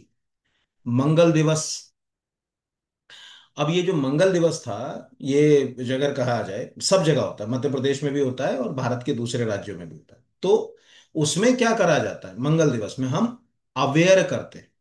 ठीक है, अब मंगल दिवस में क्या कर रहे हैं, तो जैसे लिखा ना, आंगनवाड़ी केंद्रों की सेवाओं की गुणवत्ता को जन समुदाय, भाई आंगनवाड़ी बहुत सारी चीजें दे रही है, लेकिन आम आदमी को पता भी तो होना चाहिए। तो उन्होंने जो है अगर कहा जाए कि ये बता दिया कि भाई मंगल दिवस हमने जो है वो शुरू किया, महिला एवं बाल विकास विभाग ने प्रदेश की सभी 0 से 6 साल के बच्चे, महिलाएं, किशोरी, जो और अगर कहा जाए जिनका पंजीकरण आंगनबाड़ी में हो जाएंगी, और क्या मिलेगा उनको वहां जानकारी। तो उसमें जैसे लिखा हुआ है कि भाई प्रत्येक मंगलवार को, जैसे यहाँ पर स्थापित करने के लिए, द्वितीय मंगलवार को जो है वो अन्नप्राशन, तृतीय मंगलवार को बाल चौपाल, चतुर्थ मंगलवार को लालिमा दिवस, और प्रत्येक 3 महीने में आने वाले 5वें मंगलवार को सुपोषण दिवस का आयोजन आंगनवाड़ी में करना है। अब प्रॉब्लम क्या है कि अधिकांश आंगनवाड़ी में ये सब कुछ हो ही नहीं रहा है, ठीक है, हो ही नहीं रहा। उसका कारण ये है कि लोग अवेयर नहीं हैं, आंगनवाड़ियों में जाकर इस बात को रखते नहीं हैं। आज अगर आप किसी गांव में हैं और इस वीडियो को देख रहे हैं, तो अपने आंगनवाड़ी कार्यकर्ता से बोलिए कि भाई आप क्यों नहीं, जो अगर कहा जाए पूरे गांव के अंदर जो महिलाएं हैं, बच्चे, उनको बुलाती हैं, उनको अवेयर करती हैं। देखिए सरकार तो योजना चला रही है, सबसे महत्वपूर्ण है कि हम कितना उसमें आगे बढ़ रहे हैं। सरकार ने अपना काम, आप लोग बाग कहते हैं कि सरकार को ब्लेम करते हैं, सरकार को आप पूरा ब्लेम नहीं कर सकते यार। ठीक है, सरकार ने तो खूब कैंपेन चलाई कि आप वोट डालने आओ, ठीक है, सुबह आइए, सबसे पहले वोट डालिए, अपने मत का अधिकार, तुम गए ही नहीं। तो तुम सरकार को गाली दे रहे हो कि फलाना गलत आदमी चुन लिया गया, तुमसे किसने कहा था कि नहीं जाओ। तो मैं अपने स्टूडेंट्स को बोलता हूँ कि हर एक पद सिविल सर्विस का अच्छे स्टूडेंट्स के लिए होता है। जब योग्य व्यक्ति वहां जाने की इच्छा नहीं व्यक्त करता, तो अयोग्य व्यक्ति कई बार वहां पहुंच जाता है, और सिस्टम को और स्वयं को उसको नुकसान पहुंचाता है। इसीलिए ये जो चीजें हैं, इनमें आप अवेयरनेस लाना पड़ेगा, और ये सब आप ही करोगे बेटा, है ना, मतलब कल को अधिकारी बनकर भी, और अभी एज ए स्टूडेंट आधे अधिकारी तो है ना आप लोग। कोई भी अगर आप तैयारी कर रहे हो, आप में से कोई फूड सेफ्टी की कर रहा है, कोई ट्रांसपोर्ट डिपार्टमेंट की कर रहा है, कोई पीएससी की कर रहा है, कोई कांस्टेबल की कर रहा है, अवेयर तो करना ही पड़ेगा ना। इस तरह से ये शुरू की गई। अगला है इंदिरा गांधी राष्ट्रीय विधवा पेंशन योजना के लिए हितग्राही की आयु कितनी होना चाहिए। 40 से 60, 40 से 79, 60 से अधिक। अब प्रश्न क्या होता है, ऐसे क्वेश्चन गलत क्यों होते हैं। वहां विधवा शब्द को हम जो है अगर कहा जाए नजरअंदाज कर जाते हैं एग्जाम, हम पेंशन पे आते हैं, और दिमाग हमारा पेंशन में जाके कहाँ कनेक्ट होता है, 60 साल। मैंने कहा यार 60 साल की एज है रिटायरमेंट की, उसके बाद पेंशन होगी। वहां हमारा दिमाग आता है। अगर हम उसको ना कनेक्ट करें तो हम आंसर तक जाएंगे। इसका आंसर है 4279। तो एक्चुअल यहां पर देखें कि 1 अप्रैल 2009 में ये योजना आरंभ हुई। योजना के अंतर्गत गरीबी रेखा से नीचे जीवन यापन करने वाले 40 से 79 वर्ष आयु की विधवा महिलाओं को भारत सरकार की मद से 300, ठीक है, यहाँ पर और केंद्रांश अगर कहा जाए, और 300 रुपये राज्य से, टोटल 600 रुपये प्रति हितग्राही पेंशन का भुगतान किया जाएगा। मध्य प्रदेश शासन सामाजिक न्याय एवं निशाक्त जन कल्याण मंत्रालय भल्ल भवन के डेस डेस डेस पत्र क्रमांक के अनुसार ये अगर कहा जाए 13 फरवरी 2019 द्वारा सभी पेंशन मार्च 2019 से 600 रुपये के मान से स्वीकृत की गई हैं। तो वही मैंने कहा ना कि अभी तक 600 मिल गए, तो लाडली बहना के साथ रजिस्टर्ड करा लिए तो 650 वहां दे दिए। ऐसे वो प्लानिंग करते हैं चीजों की। ठीक है, तो ये अपने को याद रखना। बाकी मैं आपसे रिक्वेस्ट करूंगा कि अगर आप में से कोई भी फूड, अभी एक बच्चे ने मुझे कमेंट किया था कि सर फूड सेफ्टी का पेपर 1 जो है वो अलग कर दीजिए। अरे पेपर 1 ही है भाई दोस्त। पेपर 2 जो है वो कॉम्प्लीमेंट्री दिया मैंने, उसकी कोई फीस नहीं ली है किसी भी बच्चे से। मैंने जब पेपर 2 का कोर्स लॉन्च किया था उस समय एग्जाम कैंसिल हो गया, तो मैंने बच्चों को कहा कि पेपर 1 में अपनी तरफ से दे रहा हूँ तुम। तो मैंने उस पेपर 1 को अटैच कर दिया उसके साथ, वो आज तक नहीं हटाया मैंने यहाँ पर। तो वही आपको जो है पे करना है और कुछ नहीं करना, और अच्छा है। और कोई भी एमपी का आप अगर पेपर 1 का एग्जाम का पेपर 1 का इनमें से तैयार कर रहे हैं तो ये टेस्ट सीरीज तो आपके लिए अमृत बाण है। और अभी प्रिंसिपल क्लास 2 का मैं क्या बोलूँ आप, कोई प्रिंसिपल क्लास 2 का मेरा बच्चा होता तो वो समझता है इस चीज को कि पेपर कैसे आता है, वो बिल्कुल पकड़ में है। अगला है पिछड़े वर्ग की शिक्षा और महिला उत्थान के क्षेत्र में उत्कृष्ट कार्य करने के लिए सावित्री बाई फुले पिछड़ा वर्ग सेवा राज्य पुरस्कार की शुरुआत किस वर्ष की गई? ये अब हमारे लिए क्वेश्चन है। क्या आपको पता है? पहले तो आप देखिए, है ना। तो ये योजना अगर हम यहाँ जाएं तो दो योजनाएं अलग अलग। अभी हम पहले चूंकि महिला सशक्तिकरण की बात करें तो महिलाओं की, लेकिन हमने पुरुषों के लिए भी ले ली। तो लिखा है कि ये पुरस्कार वित्तीय वर्ष 2016-17 में से प्रारंभ किया गया। ये पहला आंसर हो गया। पुरस्कार प्रदेश की एक महिला समाज सेवी को दिया जाता है जिसके द्वारा पिछड़े वर्ग की शिक्षा और महिला उत्थान के क्षेत्र में उत्कृष्ट कार्य, साहित्य कला सृजन का प्रकाशन किया गया। अब आप समझिए इसको, उलझन कहाँ होती है। जब हम सावित्रीबाई फुले नाम सुनते हैं तो हमारे दिमाग में सबसे पहले प्रश्न आता है कि अनुसूचित जाति से संबंधित कोई योजनाएं हुई होंगी, क्योंकि ज्योतिबा फुले ने अपनी किताब गुलामगिरी में भी, और सावित्रीबाई फुले ने जो अस्पृश्यता के खिलाफ जो आंदोलन चलाया, महिलाओं की शिक्षा के लिए जो उन्होंने प्रयास किया, वो तो भाई मतलब अनुकरणीय है। समाज उसको अपना ले। पर प्रॉब्लम क्या है ना, कि हमारा समाज थोड़ा सा दिखावे की ओर ज्यादा है। अभी एक, जैसे मान के चलिए सावित्रीबाई फुले नाम की एक मूवी आई, अभी अभी फुले नाम से मूवी आई, कितने लोगों ने देखी? ना के बराबर लोगों ने देखी। जो चीजें समाज को दिशा दे रही हैं, कम से कम भले ही उसमें कुछ ना मिले, थोड़ा सा तो देखो, तो समझो, तो समझने का एक नजरिया तो पैदा होगा। आप ये मान के चलिए बहुत सारी चीजें आपको फिल्मों से समाज को देखने का, हम कितने लोगों ने जेल देखा, कितनों ने कोर्ट देखा, ठीक है, कितनों ने अमेरिका जर्मनी देखा, सब हमने फिल्मों के माध्यम से ही समाज को देखा। तो वो भी एक है। तो ओवरऑल दो योजनाएं चलती हैं अदर बैकवर्ड क्लास के लिए। यहाँ पर ये पुरस्कार योजना, ध्यान रखिए, खाली योजना नहीं, ये पुरस्कार योजना है। ये पुरस्कार के नाम से, अगर योजना शब्द आ जाएगा तो अनुसूचित जाति में जाना पड़ेगा फिर आपको। तो एक है महात्मा ज्योतिबा फुले पिछड़ा वर्ग सेवा योजना। ये भी सेम टाइम 2016-17 से, ये पुरुष समाज सेवी को दी जाएगी। एक है सावित्रीबाई फुले पिछड़ा वर्ग सेवा राज्य योजना। ये महिला समाज सेवी को दी जाएगी। किसको दी जाएगी? जिसने महिलाओं के उत्थान के लिए उत्कृष्ट कार्य किया हो, या साहित्य में उन जगह के अपने साहित्य के माध्यम से ये किया हो, कला के सृजन का प्रकाशन किया हो। इन सब क्राइटेरिया में अगर आ रहे हैं तो इस योजना का जो है वो लाभ मिल सकता है। फिर अगले के ऊपर आते हैं, रानी दुर्गावती पुरस्कार योजना के तहत 10वीं और 12वीं की कक्षा में मेरिट सूची में स्थान प्राप्त करने वाली बालिका को प्रथम पुरस्कार के रूप में कितनी राशि दी जाती है?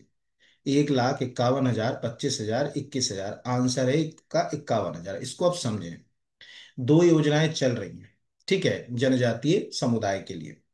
पहली चल रही, बहुत सारी और भी योजनाएं चल रही हैं जो मैंने क्या कहा कि इसके बाद एक और लेंगे, जैसे आकांक्षा योजना। तो जैसे कोई बच्ची नीट का एग्जाम तैयार कर रही है, या पीएससी की तैयारी कर रही है, उन सब के लिए आकांक्षा योजना जो है वो संचालित की जा रही है। तो इन दो योजनाओं को अपने को, मतलब और भी योजनाएं जो नेक्स्ट वीडियो में भी आएंगी, तो इसमें क्या है इसको जरा देखें अपन। तो जैसे यहाँ दो अलग अलग पुरस्कार योजनाएं, ध्यान रखिए, ये खाली योजना नहीं, पुरस्कार योजना। 10वीं और 12वीं की कक्षा में मेरिट में आने वाले जनजातीय विद्यार्थियों में बालकों के लिए तीन, ध्यान रखिए बालिकाओं के लिए अलग है, तो क्राइटेरिया इसमें उलझन यही है। जैसे लिखा है कि बालकों या बालिकाओं को तथा अगले तीन में बालिकाओं को, यानी बालिकाओं के लिए 6 पुरस्कार हैं और बालकों के लिए 3 पुरस्कार हैं। तो जैसे पहला पुरस्कार हो गया 51,000 का, दूसरा हो गया 40,000 का, तीसरा हो गया 30,000 का। ये तो हो गया बालक के लिए, अगर यानी शंकर शाह जो है वो पुरस्कार योजना में पात्र बालक है, 10वीं 12वीं का मेरिट में आया है। बालिकाओं में हमने शुरू के तीन तो यही दे दिए, यहां पर अगर कहा जाए कि भाई 51,000, 40,000 और 30,000, और फिर अगले तीन में जो है 15, 10 और 5,000, ऐसे टोटल 6 बालिकाओं के लिए, यानी बालिकाओं के लिए 6 पुरस्कार हैं और बालकों के लिए जो है वो 3 पुरस्कार हैं, इस तरह से। फिर अगला है मातृ मृत्यु दर और नवजात शिशु मृत्यु दर को कम करने के लिए और संस्थागत प्रसव को बढ़ावा देने के लिए जननी सुरक्षा योजना किस वर्ष शुरू की गई? तो आंसर इसका है 2005। अब इसको समझिएगा यहां पर, अभी मैंने क्या बोला कि भाई सुरक्षित मातृत्व के लिए हमने इसको शुरू किया है, और संस्थागत प्रसव, देखिए अभी आपने क्या, पहले इसको समझिए, ये तो हो गया 2005, तो आंसर हो गया। अभी आप इस आंकड़े से यहां पर सुनो, हमने क्या देखा कि मध्य प्रदेश के अंदर जो 15 से 49 वर्ष की जो महिलाएं हैं, उन महिलाओं में 54.7% महिलाएं एनीमिक हैं, यानी एनीमिया है, यानी रक्त में हीमोग्लोबिन की जो है वो कमी है, उसको अपन एनीमिया बोलते हैं। अब प्रसव अगर सुरक्षित नहीं हुआ, सपोज गांव पे करा लिया, कोई ट्रेंड दाई नहीं है, या प्रसव सुविधा सही समय पे नहीं मिली, तो अत्यधिक रक्तस्राव के कारण, चूंकि ऑलरेडी एनीमिक है तो शरीर में तो हीमोग्लोबिन है नहीं, और हीमोग्लोबिन हमारी ऑक्सीजन को ले जाने के वाला हीरो है। आपको हीमोग्लोबिन कम है, आप नॉर्मली हीमोग्लोबिन कम को आप ऐसे ही चेक कर लीजिए कि आपको अगर मान के चलिए सीढ़ी चढ़ने में बहुत थकावट हो रही है, थोड़ा बहुत काम करने में थकावट हो रही है, तो जरूर टेस्ट करा लीजिएगा, आपका हीमोग्लोबिन कम होगा। तो ये जो है वो एनेमिक तो है। अब अगर सुरक्षित मातृत्व के लिए हमने प्रयास नहीं किया, तो निश्चित रूप से चैलेंज क्या होगा कि उस समय कॉम्प्लिकेशंस के कारण जो मृत्यु दर है, ठीक है, वो बढ़ सकती है। ठीक है, यहां पर मृत्यु दर क्यों बोल रहा हूं, क्योंकि सरकार उसको भी है, तो आपको मालूम होगा एमएमआर, मातृत्व मृत्यु दर को कम करना भी सरकार की एक चुनौती है। मातृत्व मृत्यु दर नहीं की, और ये भी आपको बता दूं, मातृत्व मृत्यु दर कभी भी 1,000 पे नहीं निकलता, मातृत्व मृत्यु दर निकलता है 1 लाख के ऊपर। 1 लाख महिलाओं के ऊपर आप एमएमआर के जो अगर कहा जाए फिगर को निकालते हो, मैं आपको दिखा भी दूंगा कि हमने प्रयास तो किया बहुत। तो ये एनेमिक के कारण, अभी ऐसे एक सिंपल एग्जांपल में बताता हूँ कि मध्य प्रदेश का एक प्रसंग है। आपको याद होगा कि यहाँ बुरहानपुर जो है, इस बेल्ट के ऊपर मुगलों का कंट्रोल था। पहले यहाँ पर फारूकी राजा, पहले यहाँ पर अहीर जो है राजाओं का शासन था। असीरगढ़ का किला उनका ही था। धोखे और छल कपट से फारूकी राजाओं ने उस किले में प्रवेश किया, मतलब कहा जाता है कि उन्होंने कहा कि हमारे ऊपर आक्रमण होने वाला है, तो हमारी महिलाओं और बच्चों को आप आश्रय दे दो अपने किले में। तो डोलियों में बिठाकर महिलाओं और बच्चों को उन्होंने भेजा, लेकिन उन डोलियों के अंदर सैनिक थे, और उस तरह से असीरगढ़ के किले को एक्वायर करके फारूकी राजाओं ने उसको पूरा, उस क्षेत्र को कंट्रोल कर लिया। मुगलों में अकबर की आखिरी विजय असीरगढ़ की ही थी। असीरगढ़ को एक्वायर किया मुगलों ने, और अकबर के बाद फिर जहांगीर और शाहजहां के शासनकाल में ये क्षेत्र काफी समृद्ध हो गया। जब शाहजहां या शासक थे, तो आज भी अगर आप में से कोई बुरहानपुर का बच्चा वीडियो देख रहा होगा, तो ताप्ती नदी के किनारे ही शाहजहां के समय ही निर्मित एक किला है, उसका नाम शाही किला ही है, उस किले का नाम ही शाही किला है। तो उसी समय यहाँ पर, यानी शाहजहां जब यहाँ थे, तो उनकी जो वाइफ थी अंजुमन बानो बेगम, जिनको आप मुमताज महल के नाम से जानते हो, उनको लेबर पेन के दौरान जब उन्होंने अपने 14वें संतान को, उनकी टोटल 7 संतानें जीवित थी, तो 7 संतानों की तो मृत्यु हुई होगी, तभी हम 14वीं संतान की बात कर रहे हैं। 14वीं संतान, उसका नाम था गौहर आरा, वो जीवित रही, गौहर आरा काफी चर्चित भी रही। गौहर आरा को उन्होंने जब जन्म दिया, तो जन्म के समय ही कहते हैं कि लेबर पेन के कारण और शायद बहुत ज्यादा रक्तस्राव होने के कारण उनकी डेथ हो गई। तो शुरुआत में तो उनको वहीं दफनाया गया बुरहानपुर में, फिर बाद में ले जाके ताजमहल बनवाया गया।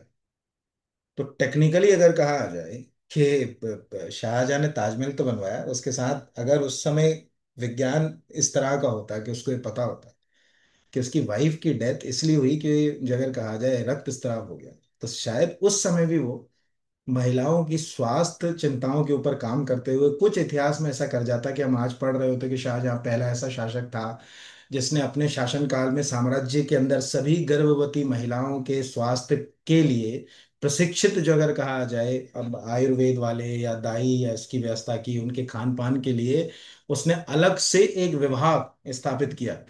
जैसे वो फिरोज शाह तुगलक था ना, तो अब एक मिनट सुन ही लीजिए तो याद रहेगा। फिरोज शाह तुगलक का भाई मोहम्मद बिन तुगलक पूरा खजाना खाली चेक कर गया।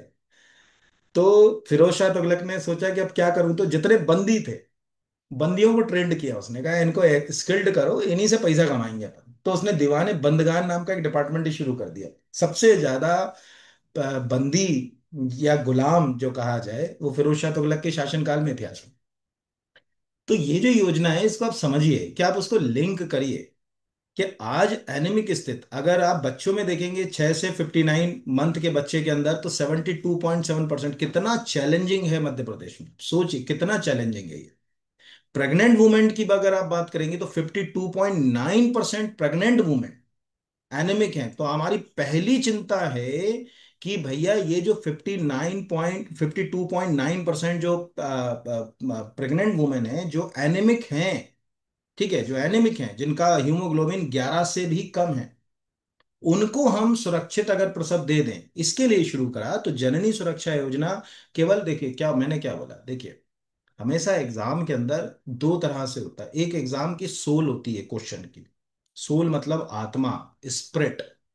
आत्मा का मतलब वो क्या, योजना के अंदर का भाव क्या है वो समझना जरूरी है ना। लिख लिया रट लिया ये हो गया, उन्होंने कहा 2005 में शुरू की, अब अंदर का भाव आपने क्या समझा कि यार ये जो चैलेंज है वो इसलिए। आप अगर पीएससी का मेंस लिख रहे हैं तो आप लिख सकते हैं कि राष्ट्रीय परिवार स्वास्थ्य सर्वेक्षण 2019-21 के अनुसार मध्य प्रदेश में गर्भवती महिलाएं 15 से 49 वर्ष आयु की 52.9% महिलाएं, मोस्टली 54.9 इसमें गांव में है और 45 शहर में जो है वो एनीमिक है। इस एनीमिक स्थिति से उनको बाहर निकालने के लिए ये योजना बहुत रोल प्ले करती है। तो योजना अंतर्गत शासकीय अस्पताल में प्रसव कराने पर ग्रामीण क्षेत्रों में महिलाओं को 1400 रुपये, शहरी क्षेत्रों में महिलाओं को 1000 रुपये की आर्थिक सहायता दी जाती है। मोस्ट आईएमपी है, इंपॉर्टेंट है, एग्जाम में ये पूरा क्वेश्चन आपको बन सकता है।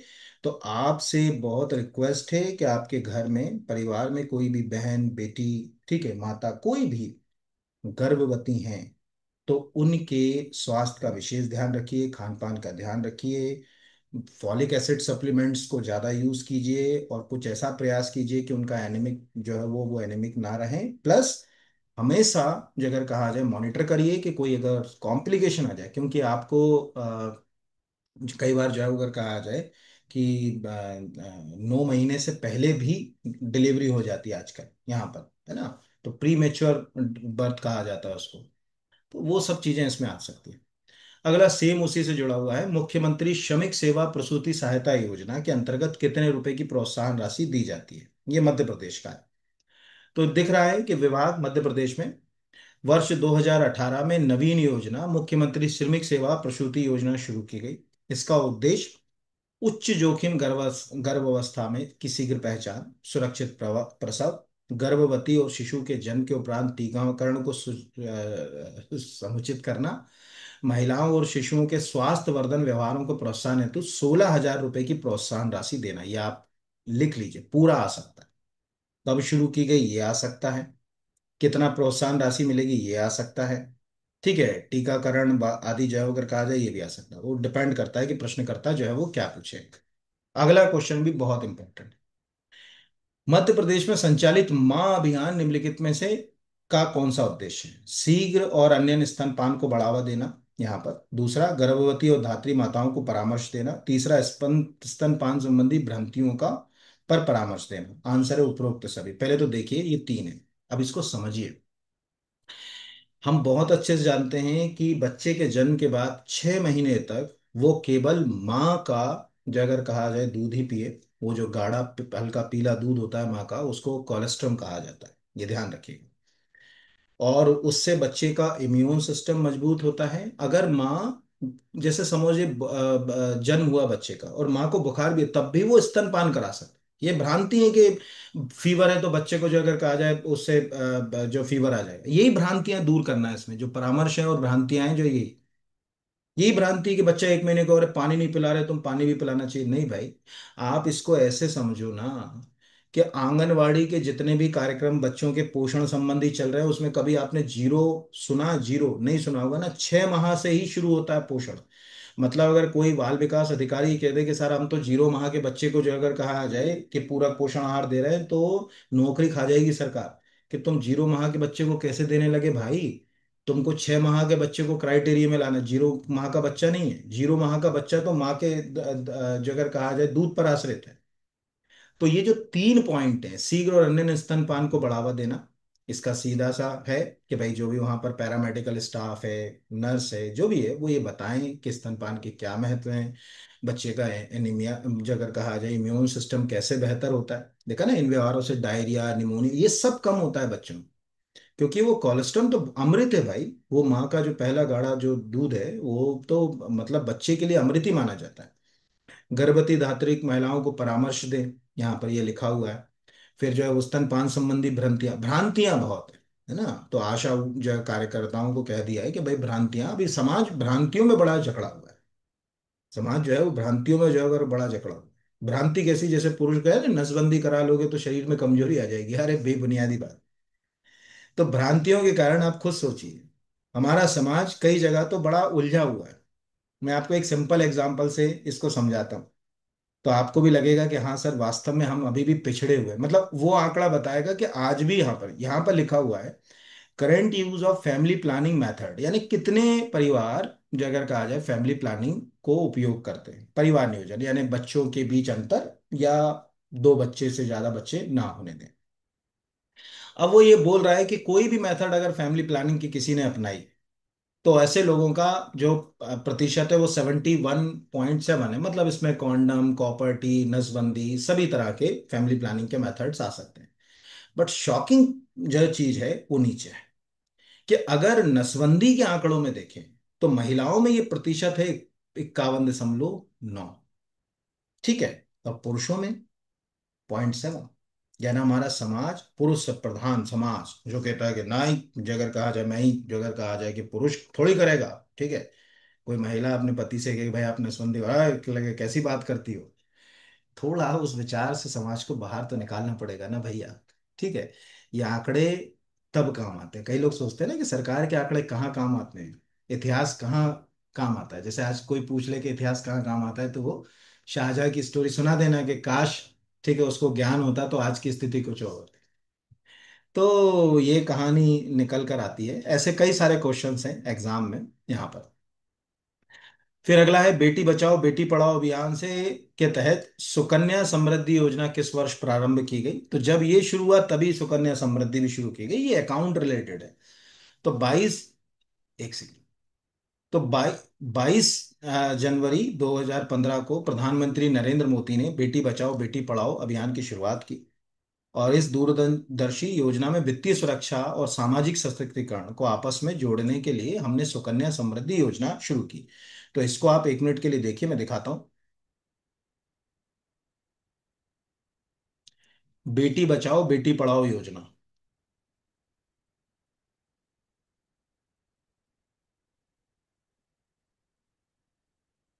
पहले तो ये ऑफिशियल वेबसाइट देखिए, उस समय का ही प्रेस रिलीज है कि बेटी बचाओ बेटी पढ़ाओ की शुरुआत प्रधानमंत्री ने 22 जनवरी 2015 को पानीपत हरियाणा में की थी। बेटी बचाओ बेटी पढ़ाओ योजना से पूरे जीवन काल में शिशु लिंगानुपात की कमी को रोकने में मदद मिलती है, महिलाओं के सशक्तिकरण से जुड़े मुद्दों का समाधान होता है।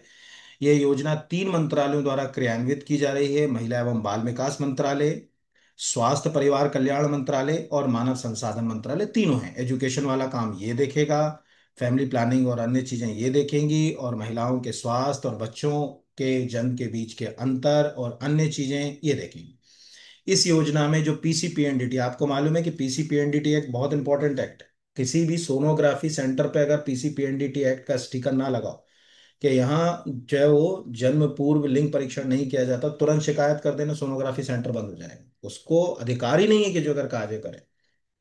तो इस योजना के मुख्य घटक के प्रथम चरण में पीसी तथा पीएनडीटी, पीसी पीएनडीटी आजकल तो एक साथ ही पढ़ा जाता है, लागू किया गया। उद्देश्य यही था कि कम से कम जो है वो लिंग चयन ना हो। हालांकि मैंने क्या कहा, समाज में अगर अपराध है, आपके दिमाग में अपराध है, तो आप तरीके ढूंढ लेते हैं। ठीक है, आप तरीके ढूंढ लेते हैं। आज कई सारे ऐसे जेनेटिक टेस्ट हैं जिनके द्वारा इनडायरेक्टली लोग बाग ये कृत कर रहे हैं। कितना दुखद है कि गर्भ में पल रहे बच्चे की जो है वो अगर आज जान ले रहे हो या नहीं, उसको पूरा जीवन का अधिकार है। इससे तो पश्चिमी देश हमसे कई मामलों में बहुत आगे हैं। पश्चिमी देश कई मामलों में हमसे बहुत आगे हैं। तो ये एक बेसिक सी बात है। तो ये आपको याद रखना है। यहाँ पर इस तरह के क्वेश्चंस एग्जाम में जो है वो आपको आते हैं। और इसी से जो अगर कहा जाए, एक आर्थिक रूप से सुकन्या समृद्धि योजना भी जो है वो लिंक करी गई। उद्देश्य यह था कि माता पिता अपनी आय का एक निश्चित हिस्सा, इसमें अधिकतम 1.5 लाख रुपए, ये भी याद रखेंगे।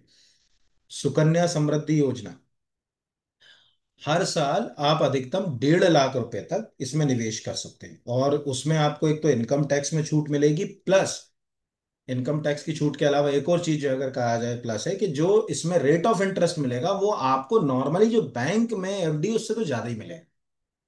ठीक है, तो खाता आप कहीं भी डाकघर या बैंक में खोल लीजिए। बालिका की आयु 18 वर्ष हो जाने के बाद या बाद उसके विवाह की स्थिति में खाते को समय पूर्व भी पहले भी बंद किया जा सकता है। और आपको एटीसी के तहत छूट भी मिलेगी।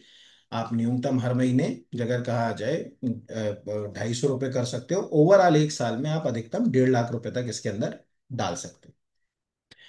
तो ये हो गया महिला मध्य प्रदेश आर्थिक सर्वेक्षण 2024-25 के अनुसार। इसके आंकड़े कम थे तो मैंने आर्थिक सर्वेक्षण से लिंक किया। के अनुसार नमो ड्रोन दीदी योजना के तहत मध्य प्रदेश के कितने जिलों में महिला स्व सहायता समूह को ड्रोन पायलट प्रशिक्षण प्रदान किया जा रहा है? आंसर है इसका 41 जिले। ठीक है, क्या है पहले तो समझिए।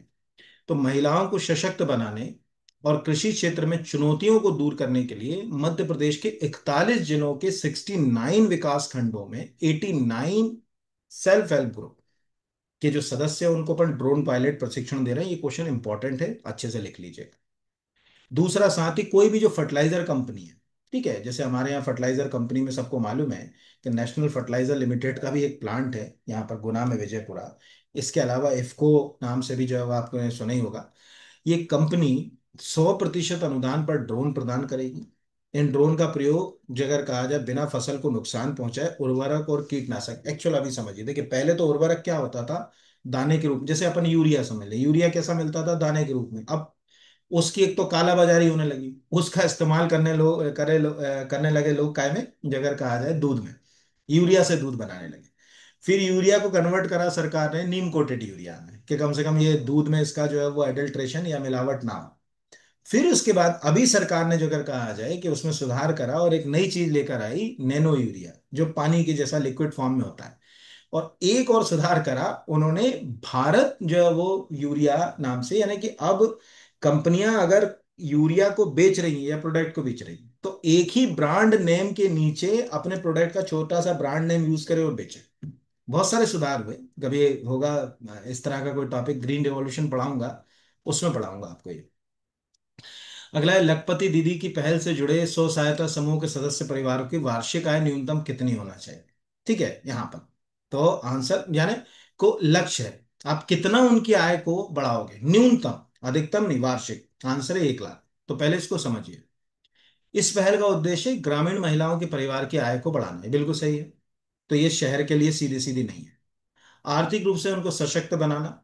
अब इसमें क्या कर रहे हैं कि स्व सहायता समूह से जुड़े जो अगर कहा जाए जो परिवार हैं, उनको कृषि के साथ कम से कम दो आजीविका की गतिविधि, देखो एग्रीकल्चर के साथ अगर आप अलाइड सेक्टर पे काम करें, किसी किसान को कह दो भाई तुम खेती करते हो उसके साथ मुर्गी भी पाल लो, मछली पालन कर लो, डेयरी फार्मिंग कर लो, तो मौसम के कारण जो बर्बाद होती है फसल, उससे कम से कम वो ओवरकम जल्दी कर जाएगा।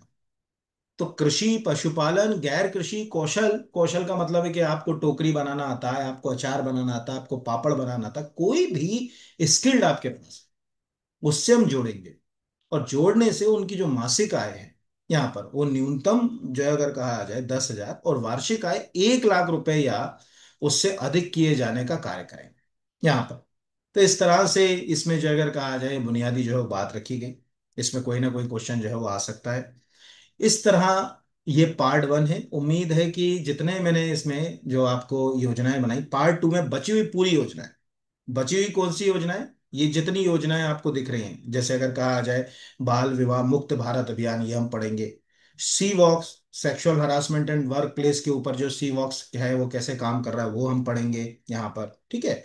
तो ये सब जो है वो आपको नेक्स्ट लेक्चर में, अगले वीडियो में, और भी कई सारी योजनाएं मैं कराऊंगा। ज्यादा समय नहीं लूंगा, एक आध हफ्ते में ही बचे हुई योजनाएं करा दूंगा। शर्त यह है कि आप ज्यादा से ज्यादा अच्छे कमेंट कीजिए, बताइए कि क्या आपको कुछ नया मिला। जैसे अब कोई बहाना नहीं, ठीक है, अभियान कुछ मिला नया। अगर नया मिला तो अब हाँ, उन्होंने कहा यार ये चीज नहीं मिली, हमने कभी नहीं पढ़ी कि महिला बाल विकास ने संयुक्त राष्ट्र के महिलाओं के राष्ट्र महिला के सहयोग से 25 नवंबर 2024 को अब कोई बहाना नहीं अभियान शुरू किया। अरे यार ये तो बढ़िया चीज है, मंगल दिवस शुरू किया, ये बढ़िया, सब इसमें है पूरा। हम सब चीजें पढ़ेंगे साथ में जो अगर कहा जाए, और उनकी जो है मैंने क्या बोला, उसकी आत्मा तक जाएंगे, उसके व्यवहार तक जाएंगे। तो ये हो गया भैया। अगली आखिरी बात, अगर आप फूड सेफ्टी ऑफिसर के एग्जाम की तैयारी कर रहे हैं तो ये कोर्स आपके लिए बहुत अच्छा हो सकता है। मैं ही पढ़ा रहा हूँ। पार्ट बी इसमें कॉम्प्लीमेंट, मैंने पार्ट बी के लिए कोई एक सिंगल चार्ज भी नहीं लिया है। पार्ट बी का जबकि एक अलग कोर्स है मेरे ऐप के ऊपर है, तो ये पार्ट ए जो सॉरी पार्ट ए का जो कोई चार्ज नहीं लिया है, पार्ट बी का ही कोर्स है। बट पार्ट ए फ्री है यहाँ पर, ये आप कर सकते हैं परचेज। बहुत अच्छा कोर्स है। इसके अलावा अगर आप किसी भी एमपी के एग्जाम की तैयारी कर रहे हैं, तो अगर आप एमपीपीएससी फाउंडेशन कर रहे हैं, नो डाउट आपके लिए बहुत अच्छा कोर्स है ये प्रीलिम्स, ये ज्वाइन कर सकते हैं। टेस्ट सीरीज हमारे पास सभी तरह की हैं, पीएससी प्रीलिम्स की भी टेस्ट सीरीज है। इसके अलावा स्पेशल जो एग्जाम्स होते हैं मध्य प्रदेश सरकार के द्वारा लिए जाने वाले, transport vehicle, mining inspector, food safety, mining officer, assistant director cultural department, assistant manager, dental surgeon, ये जितने भी हैं, इनमें जो पेपर वन आएगा, क्योंकि 2026 में तो खूब वैकेंसी आने वाली, तो आप अभी से ये टेस्ट सीरीज लेकर अपने आप को तैयार कर सकते हैं और बेहतर अपने आप को अपग्रेड कर सकते हैं। तो बहुत धन्यवाद। उम्मीद है कि ये वीडियो आपको अच्छा लगा होगा, चीज़ें समझने का नज़रिया आपका बदला होगा। और जाते जाते बच्चियों से मेरी जो है उनसे रिक्वेस्ट है कि बेटा थोड़ा सा अपनी डाइट में सुधार करो, बैलेंस डाइट खाओ। ये जो ज़्यादा आजकल जो हम लोग फास्ट फूड खाते हैं, इसको हमको कम खाना है, ठीक है। थोड़ा कम सरकार चलाती है कि नमक, चीनी, ठीक है, फैट, इनको हमको क्या करना है, थोड़ा कम करना है अपनी लाइफ में। और ऐसे फूड्स को ज्यादा खाना है जो हमारे ब्लड में जो है वो एनीमिक सिचुएशन को कम करे, यानी हमारे हीमोग्लोबिन को बढ़ाए। तो मोस्टली लीफी वेजिटेबल्स अभी ये विंटर में खूब खाओ, जितनी हरी पत्तेदार सब्जियां, क्योंकि चुनौती हमारी बच्चियों के लिए ज्यादा है ना। बच्चों को भी है चुनौती, ऐसा नहीं कि जो अगर कहा गया, लेकिन बच्चों को कम है। तो ये दिख रहा है ना, man age 15 to 49 who the anaemic, तो ये 22%। यानी अगर इस क्लास को 100 लोग देख रहे हैं तो 22 लड़कों को ये प्रॉब्लम हो सकती है। बट अगर इस क्लास के अंदर जो अगर कहा जाए कि बच्चियां हैं, तो 54.7। तो रिक्वेस्ट है आपसे सर, बहुत धन्यवाद। अगर वीडियो अच्छा लगा हो, चीजें नजरिए से लगी हो, समझ पड़ा हो कि महिला अधिकारियों की क्या बात है, अगले लेक्चर में हम जो है अगर कहा जाए डोमेस्टिक वायलेंस और ऐसे जितने भी एक्ट्स हैं उनकी भी बात करेंगे। तो अपने दोस्तों तक या समाज तक भी इसको प्रचारित कर सकते हैं कि शायद उससे उनको कुछ सीख मिले, कुछ नया उनको मिल जाए इससे, या उन योजनाओं तक वो पहुंच पाए, उनके बारे में पढ़ के उन योजनाओं का लाभ ले पाए। तो धन्यवाद आप सबको।